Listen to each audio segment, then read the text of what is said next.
My relatives depended on my mother to fund their lifestyle.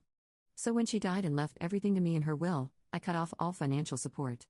In response, they were outraged and sued me, claiming it was their right.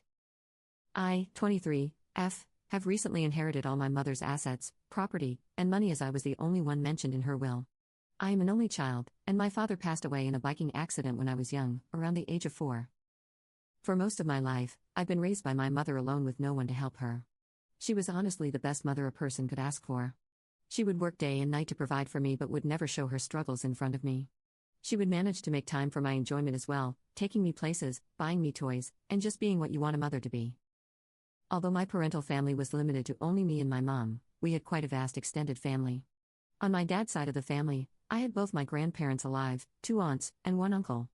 On my mom's side of the family, both my grandparents had passed, but I had 1 uncle and 1 aunt as well as 2 cousins.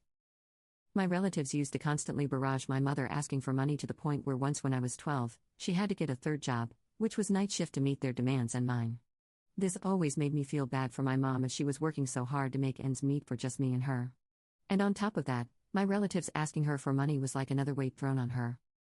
I never asked her why she didn't just decline their requests and tell them that she couldn't pay them their monthly allowance, but I assume it was because she felt it as an obligation of hers. My dad's side of the family actually used to ask for more money than my mom's side. My mom felt that after my dad's passing, the responsibility to look after her parents was now her duty, which is why I assume she was so determined to meet their requests. I loved my mom, and I understood why she wanted to help out our extended family so much. But seeing the stress they caused her made me grow a kind of resentment towards them. It was especially strong when I was a child. After years of hard work, my mom had finally gotten a good enough job that paid her well and required less work. She was able to take a break and start actually saving money instead of living from paycheck to paycheck.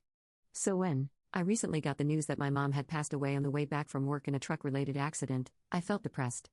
My mom was the only proper family I had, and her passing meant that I was left alone for the first time in my life. I live alone by myself in a university dorm, so I didn't really have anyone except a few close friends of mine to share the news with. They tried comforting me as much as they could, but it didn't really fix anything. I fell into a 2-month-long depression. Knowing that I had no one to go home to during summer breaks took a large toll on me. I attended my mother's funeral where some of her friends attended and a few family members, mainly just my aunts and uncles, not my cousins. They tried doing what they could to tell me it'll all be alright and that I can come to them anytime I want, but it didn't change the fact that it was those same people that had caused my mother so much difficulty in her life. The resentment I had for my family didn't really fade over time as I didn't give much effort to try to make things up with them. I didn't actually tell them that the reason I was so distant and resentful was because of what they did to my mother, so they just assumed it was because I was grieving. When it came time for the lawyer to read out my mother's will, they informed me that she had left all her assets, properties, and money to me and only me. She gave her brother and sister some old memorabilia to remember her by, things like items and family heirlooms. I was surprised that she didn't give my relatives anything else like money or assets, but it made sense as I was her only child, and my relatives didn't mean as much to her as I did. I'd be lying if I didn't say that my relatives, especially my aunt and uncle, were a bit disappointed that my mother didn't leave them any money or assets, but they understood the reasoning and didn't make a big deal out of it. From my inheritance, I also received access to her bank accounts as well as the passwords to anything else she had that contained money to be withdrawn.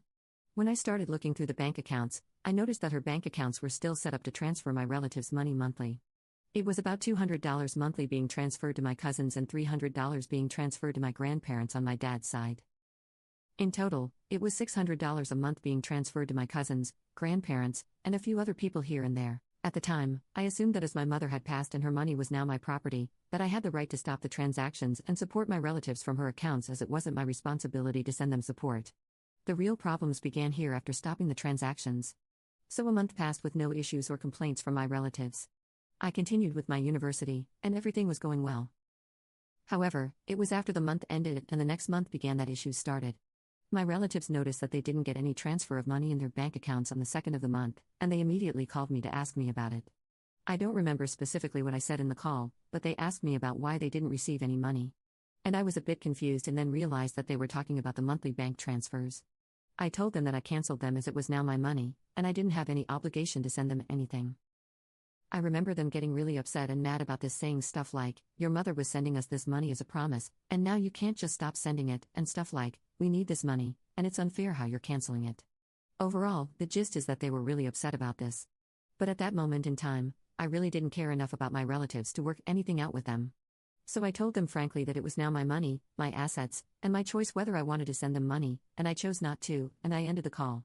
They were spamming my phone calling me a cheat and some really bad words, but I just blocked their accounts on WhatsApp and went on with my week. The rest of that week went pretty well.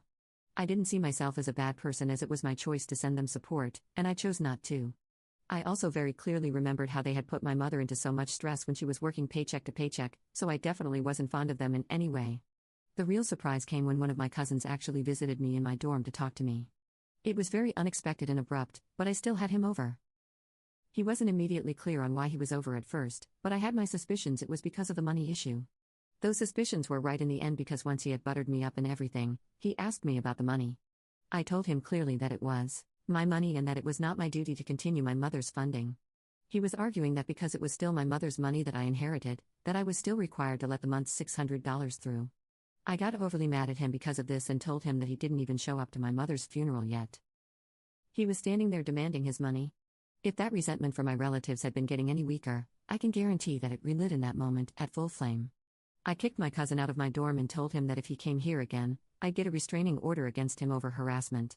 He also told me that he'd be taking this to court with his sister and other relatives, and I shrugged it off.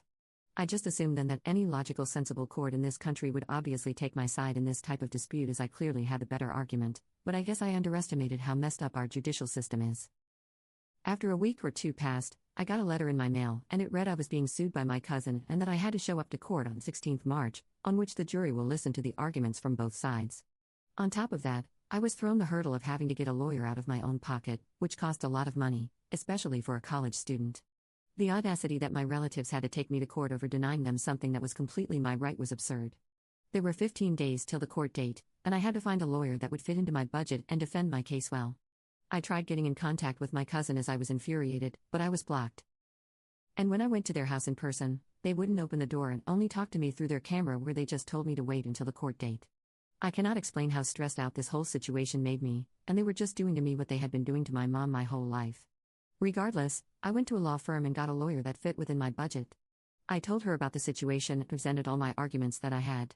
She told me not to worry, as I was a clear winner in this dispute and could in fact sue my cousin back for harassment and stress and would easily win the case. So that cooled me down a bit. In the meantime, while I was waiting for the court date, I decided to go through my mom's personal records to see if I could find anything that could help me in this case to prove that not only had my relatives caused me stress, but it kept my mom stressed her whole life. When 16th March came, I made my way to court.